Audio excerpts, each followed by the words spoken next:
On the broadcast tonight, we have breaking news on a missing Millersville University student. And we take a look at the new mask rules for campus. All that and more right now on SUTV News.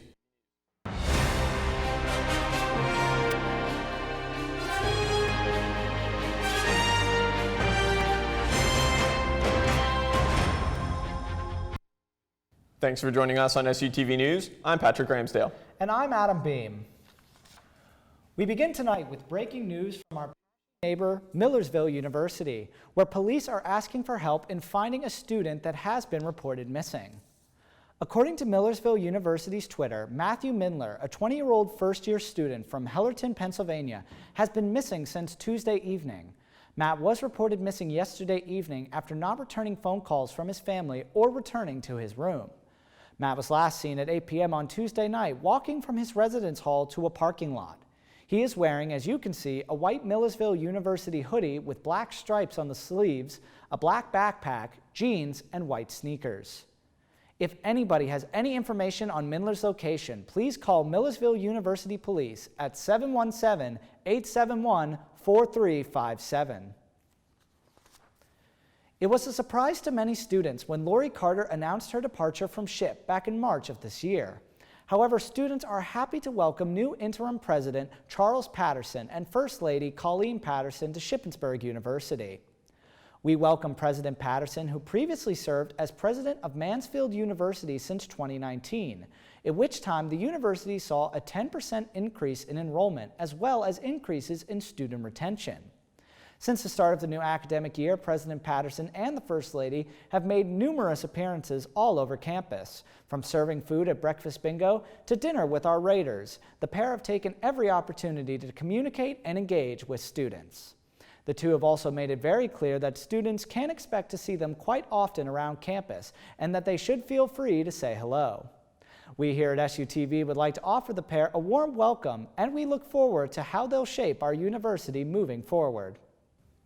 Shippensburg University has announced new mask rules in anticipation of the fall semester due to rising COVID numbers in our area.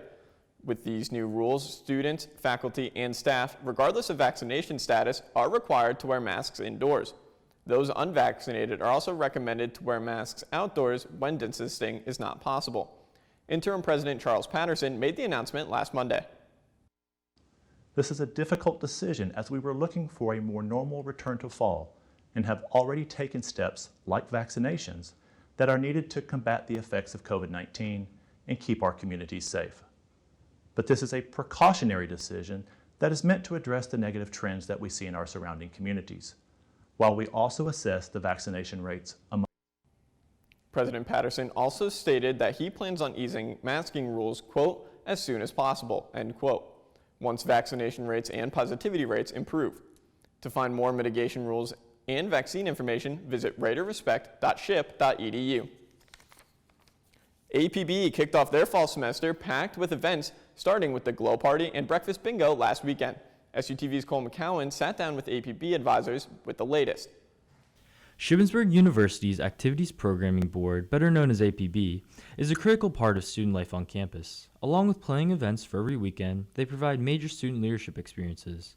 This past weekend, APB kicked off their busy semester by hosting the Glow Party and Breakfast Bingo social events for students to get to know one another better.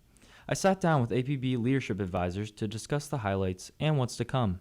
I'm Kayla Garrett. I am the Assistant Director for Engagement over in the Cub, and I am an advisor with APB. Hi, Mike Diagnan, Executive Director of Campus Life in the Cub, and I'm also advisor of APB. Hello, my name is Tyler Rock. I'm the Campus Activities and Programming Advisor, and I'm also an APB advisor. APB's mission, we were in the process of revamping, but really what we're trying to do is providing worthwhile programming for students on the weekends during the day, and also being a partner to campus and working alongside with other organizations. I would say that we had 721 students that attended. That's a really awesome number. The students, I would have to say, through all of orientation, were very engaged, really active. You know, the first moment it set on the schedule, they showed up to it. And Breakfast Bingo was no different. The Glow event was great. People had a lot of fun. There were a lot of different unique ideas that were played out, and some things that were just pickup games that people really enjoyed. Breakfast bingo, there were prizes. We had over $5,000 in prizes. There was food. It was all through student affairs. Both Kayla and Tyler did a number of wonderful things to make that event successful. We had lots of different callers, so it was just an event that was really well attended and people really enjoyed it. So this weekend we have 3 really awesome events. We have our APB Backyard Bash. We have dodgeball, volleyball, some other backyard games. That's happening from 8 to 10 at the hockey rink and near the pavilion. On Friday, then we have our Flag Frenzy. That's happening from 9 to 12. That's going to be happening in the Academic Quad, which is ultimate capture the flag. And then on Saturday, we have our Painting with a Twist, featuring some mocktails. We're going to be partnering with the Connections AOD office to inform students on alcohol education while also taking away some fun things with their canvas. Student involvement is getting really big again, which is fantastic because you're all back at SHIP. Having you all here means that we can do a lot more cool programs and we can take a lot of things into consideration and have more people to potentially join APB and be a part of this organization and help us plan bigger programs. So it's going to be great. You can check APB out at the SIS Fair to be a part of their general board or a full member, or follow them at ship_APB. With SUTV News, I'm Cole McCowan. It's that time of year again for the annual Shippensburg Corn Festival. This Saturday, over 250 vendors will pack the Shippensburg Fairgrounds for the yearly event. Vendors will be selling their unique homemade crafts, jewelry, baked goods, and many other personalized items. There will also be live entertainment from the Blue Ridge Thundercloggers, Shippensburg University Drumline, and other entertainers. The festival was moved to the fairgrounds from its usual location downtown due to COVID-19 precautions. The cost of parking is $5 per car, and the money will benefit the Shippensburg Athletic Association's booster clubs and the Shippensburg Corn Festival. When we come back in world news, President Biden has just spoken about the terror attacks in Afghanistan from this morning. we have more after the break. People are dead after terror attacks at the airport in Kabul. SUTV's Jacob Pitts has more.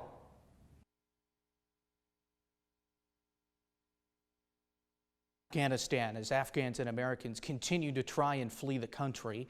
Here's what we know at this hour as this story is still evolving as we move into the overnight hours. At 9:45 this morning, Pentagon Press Secretary John Kirby tweeted to confirm that there was an explosion outside of the Kabul airport. The explosion reported outside Abbey Gate at the airport, which is on the southeastern side. An hour later, Kirby confirmed a second explosion at the nearby Barron Hotel, where more than 100 Americans were rescued earlier this week. At least 12 U.S. soldiers were killed and 15 others were injured, while 60 Afghans were killed and 143 others were hurt. President Biden spoke earlier this afternoon to the American people. To those who carried out this attack, as well as anyone who wishes America harm, know this: we will not forgive. We will not forget. We will hunt you down and make you pay. This is the first time an American soldier has been killed in Afghanistan since February of 2020 and the deadliest day for U.S. troops in Afghanistan since 2011. ISIS-K, a terrorist group in Afghanistan, is claiming responsibility for the attacks. Haitians who survived the recent 7.2 magnitude earthquake are now dealing with crumbled homes. The United Nations World Food Program headed to the most affected region in Lake, Haiti. According to the WFP, access to communities in the south was already limited due to political unrest, gang fights, and roadblocks. Damage caused by the earthquake to roads and bridges and heavy rain following Tropical Storm Grace are posing further challenges. The earthquake that struck Haiti on August 14th has left more than 2,200 people dead and more than 12,000 injured. A Belgian-British teen is on a mission to become the youngest woman to fly around the world solo. 19-year-old Zara Rutherford made a stop in Montreal on Wednesday. Rutherford plans to visit 52 countries and 5 continents over the next 3 months. After leaving Canada, she was off to New York, then Colombia by way of Mexico. She hopes to be home by November with a new world record. If she succeeds, she takes the record from American Shista Ways, Ways was 30 years old when she achieved the record back in 2017. That's it for World News this week. I'm Jacob Pitts. Now back to Adam and Patrick at the desk. When we come back in entertainment, a Shippensburg student is looking to revive theater on campus. We have more right after this.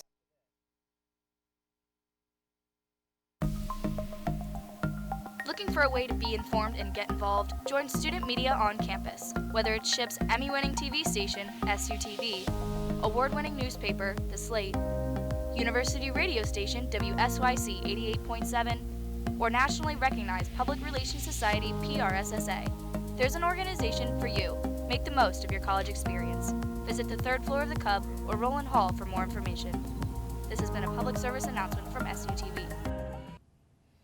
You know, Adam, it's been really cool finally being back on campus and finally having in-person classes again. Oh, absolutely. Like, it's just been fantastic seeing students around. You're really getting that college experience that was so missing after last year. But you know what isn't cool? This heat wave we've been having, let me tell you. Yeah, and for more on these temperatures, let's send it over to Tyler Danceson with this week's weather. The school year may have just begun, but with temperatures in the 90s throughout this week, many of us might have thought we were sitting down on a beach in Florida.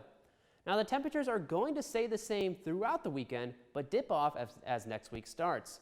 Tonight, a high of 72 with some rain showers possible. Friday, also known as the best day of the week, is looking dreary with high temps in the low 90s, but rain showers in the evening. And now moving on to the weekend and 5-day forecast. Saturday and Sunday are showing isolated thunderstorms with a high of 89 on Saturday and 87 on Sunday. Monday is trying to be like the weekend with more rain on the way towards Shippensburg and high temperatures and humidity. Tuesday, the rain stops with a mostly cloudy day. Wednesday is going to be a little cooler than we are used to with a high temperature of 79. And then finally, Thursday and Friday will look similar with mid-temperatures in the 70s. We almost made it through our first week of classes. Let's try and finish strong and stay dry this weekend. That's it for this week's weather. Now let's send it over to Marley Bowman with this week's entertainment report.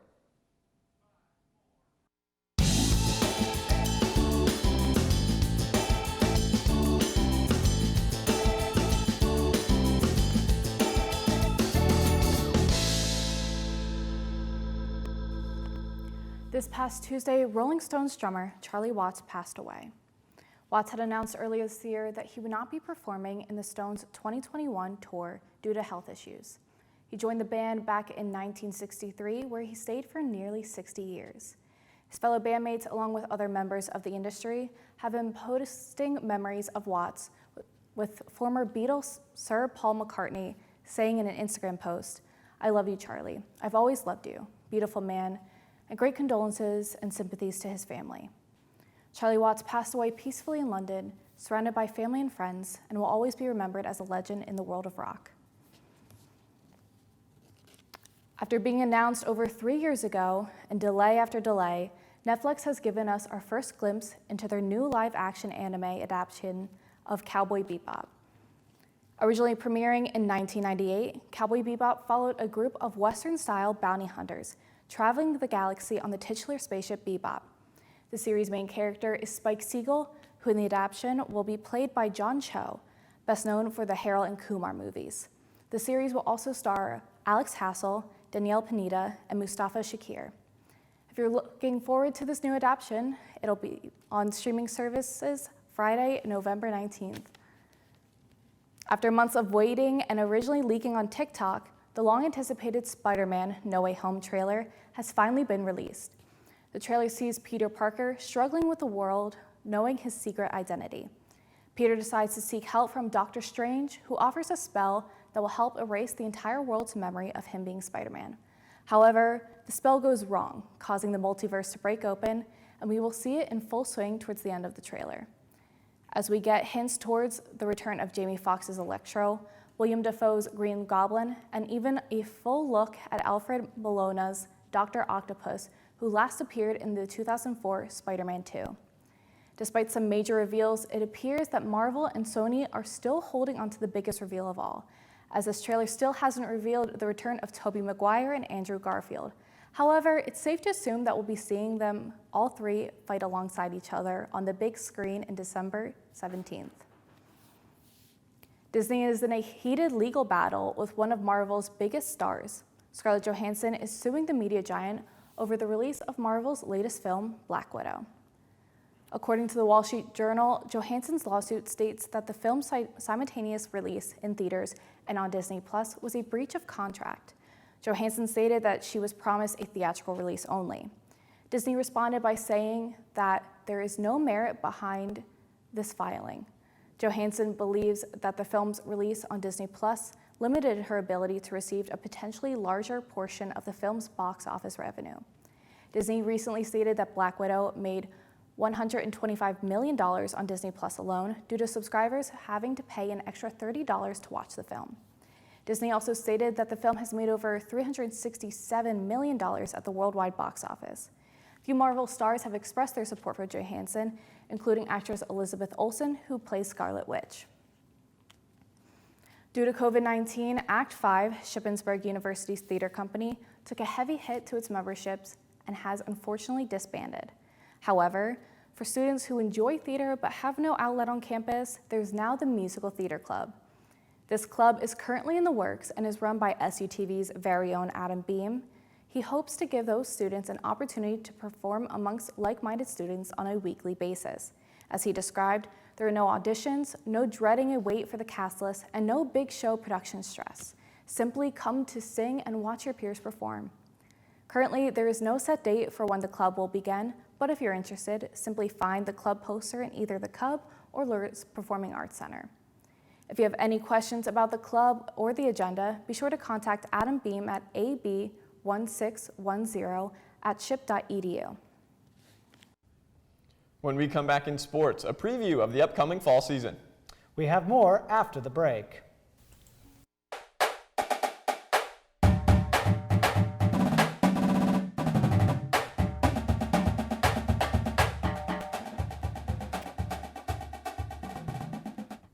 After missing out on their 2020 season, the Shippensburg women's soccer team is hungry and looking for their first winning season since 2016.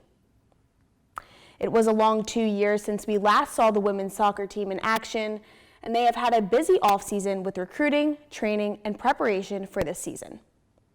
Back in May of this year, head coach Rob Fulton reported that there were 8 new freshmen that signed and committed to play for the team this year. Preseason coaches polls were also recently released, and it showed that SU soccer was ranked 6th in the PSAC East, with Bloomsburg receiving 6 first-place votes and the top spot. Women's soccer travels to Leesburg, Virginia, to open up their season next Friday, September 3rd, as they take on Frostburg State. Kickoff is at 5:30. You may have heard the cannon blast on campus today. That means we're getting close to seeing the Red Raiders back on the field. After almost 2 years, the Raiders return to the gridiron for a highly anticipated season of competition. While there will be many unfamiliar faces to fans this year, the captain of the ship remains the same. Coach Mack returns for his 11th season as head coach and 21st as a member of the coaching staff. Team bonding has played a large part of the team's preseason camp, as Coach Mack explained. The relationships is something that we've had to concentrate and build upon this preseason camp because, you know, some of these guys never even saw each other without a mask. They didn't even know what each other looked like. Players are eager to get back on the field, but have not taken their minds off the task at hand. Defensive lineman Cameron Tinner had this to say about the past few weeks of practice. You're just really looking forward to it, but you're trying to enjoy the process too. I mean, we have 2 weeks. We got a lot of improvement we got to be making here over the next 2 weeks, but we'll get there. I mean, that's just who this team is. Shippensburg was ranked 5th in the PSAC East preseason coaches poll, but hopes to finish the season at number 1. For SUTV Sports, I'm Patrick Ramsdale. Shippensburg opens the season on September 4th against West Virginia State right here at Seth Grove Stadium. If you can't make it to the game, you can catch our coverage right here on SUTV Sports. The Shippensburg University men's soccer team is returning to the field after nearly 2 years. Due to the pandemic, the Raiders were unable to play in 2020. The Raiders have 10 players returning to the team from the 2019 season. The Raiders are ranked 6th in the 2021 PSAC East preseason coaches poll. The team will kick off their season on September 2nd at 4 p.m. against Holy Family.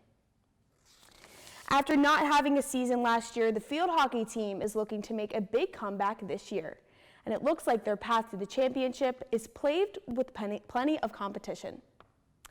The season will begin with a home game against Coker University on Sunday, September 5th at 1 p.m.